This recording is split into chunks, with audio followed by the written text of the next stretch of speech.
నాగార్జున గారు ఒక 2 minutes మాట్లాడండి sir.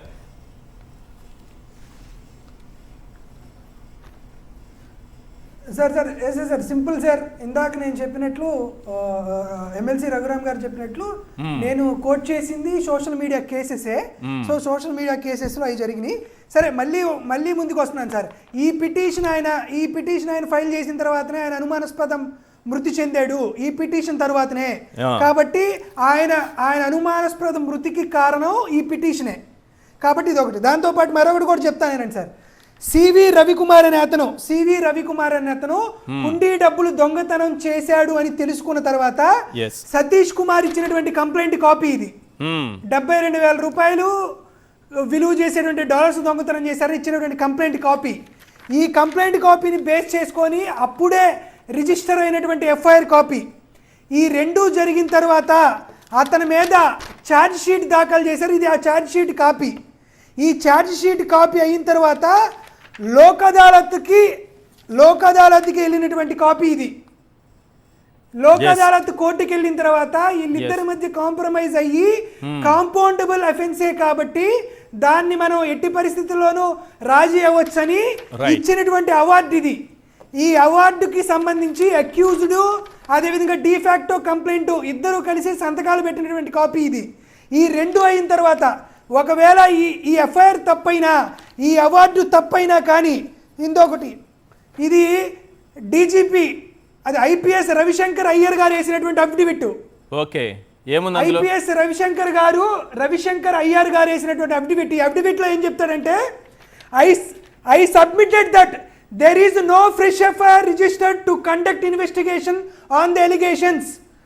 As on today, as per the records, the case in the FIR is 2423 was closed in Lok Adalat. Till date, the proceedings of Lok Adalat are not cancelled.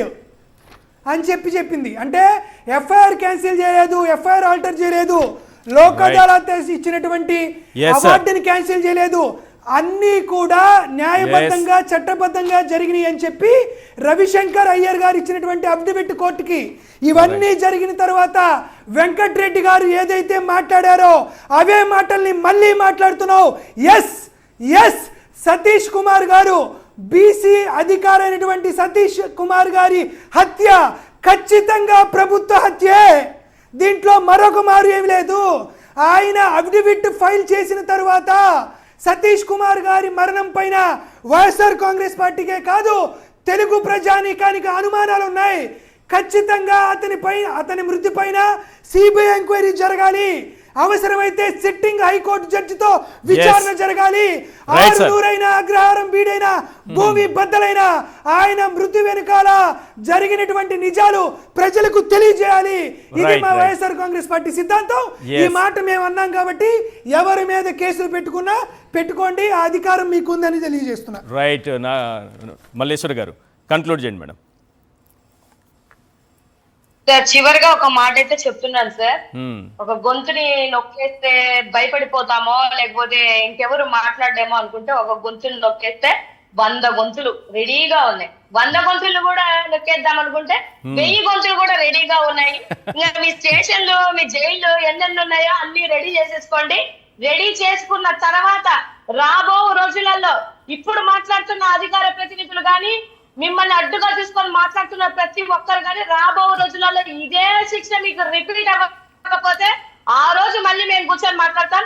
అధికార ప్రతినిధులను arrest చేస్తున్నారంటే ఎటువంటి పరిపాలనలో ఎటువంటి ఆలోచన విధానంలో ఉన్నారో ఆలోచించుకోండి.